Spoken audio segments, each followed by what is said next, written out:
ॐ श्री परमात्मने नमः। अथ सप्तमोऽध्यायः। श्रीभगवानुवाच मय्यासक्तमनः पार्थ योगं युञ्जन्मदाश्रयः असंशयं समग्रं मां यथा ज्ञास्यसि तच्छृणु। ज्ञानं तेऽहं सविज्ञानम् इदं वक्ष्याम्यशेषतः। यज्ञात्वा नेह भूयोऽन्यत् ज्ञातव्यमवशिष्यते।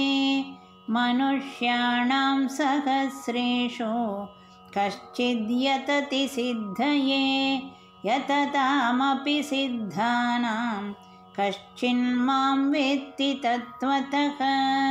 भूमिरापो नलो वायुः खं मनो बुद्धिरेव च अहङ्कार इतीयं मे भिन्ना प्रकृतिरष्टधा।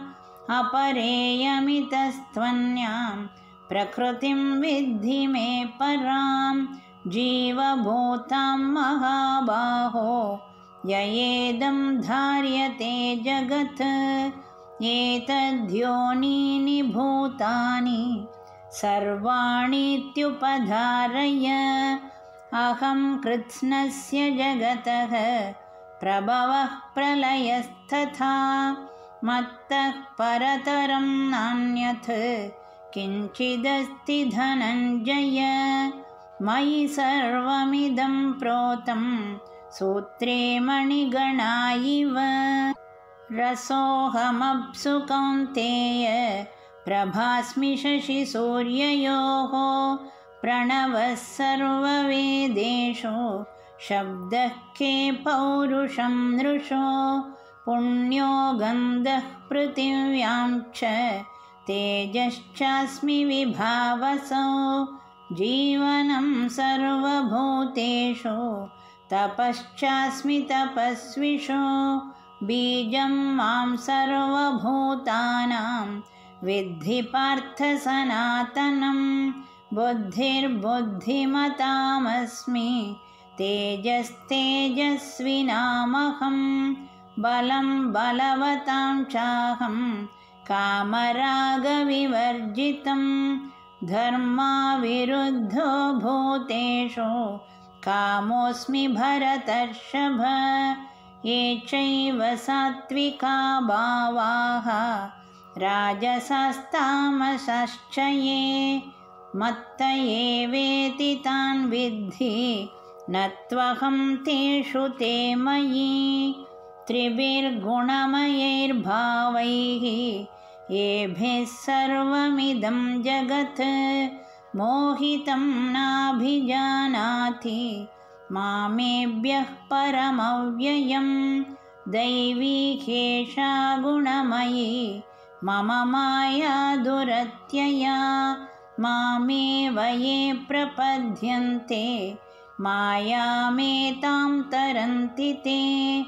न मां दुष्कृतिनो मूढाः प्रपद्यन्ते नराधमाः। माययापहृतज्ञानाः आसुरं भावमाश्रिताः। चतुर्विधा भजन्ते मां जनाः सुकृतिनोऽर्जुन। आर्तो जिज्ञासुरर्थार्थी ज्ञानी च भरतर्षभ। तेषां ज्ञानी नित्ययुक्तः एकभक्तिर्विशिष्यते।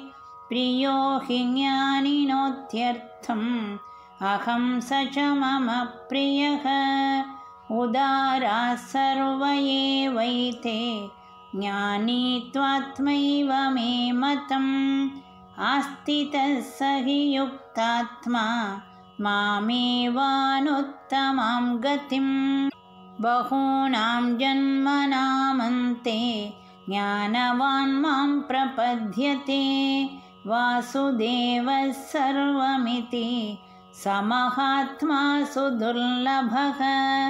कामैस्तैस्तैर्हृतज्ञानाः प्रपद्यन्तेऽन्यदेवताः तं तं नियममास्थाय प्रकृत्या नियता स्वया यो यो यां यां तनुं भक्तः श्रद्धयार्चितुमिच्छति तस्य तस्याचलां श्रद्धां तामेव विदधाम्यहं सतया श्रद्धया युक्तः तस्याराधनमीहते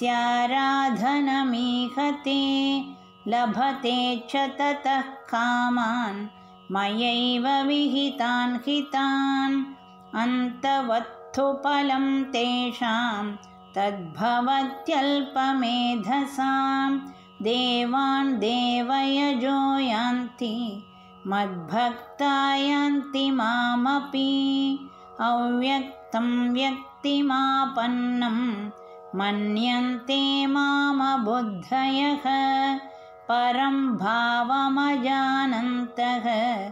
ममाव्ययमनुत्तमं नाहं प्रकाशः सर्वस्य योगमाया समावृतः मूढोऽयं नाभिजानाति लोको मामजमव्ययं वेदाहं समतीतानि वर्तमानानि चार्जुन भविष्याणि च भूतानि मां तु वेद न कश्चन इच्छाद्वेषसमुत्थेन द्वन्द्वमोहेन भारत सर्वभूतानि सम्मोहं सर्गे यान्ति परन्तप येषां त्वन्तगतं पापं जनानां पुण्यकर्मणां ते द्वन्द्वमोहनिर्मुक्ताः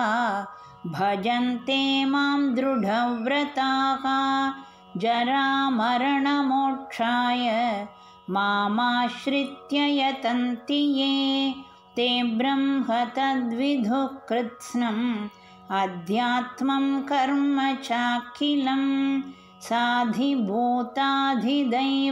मां साधियज्ञं च ये विदुः प्रयाणकालेऽपि च मां ते विदुर्युक्तचेतसः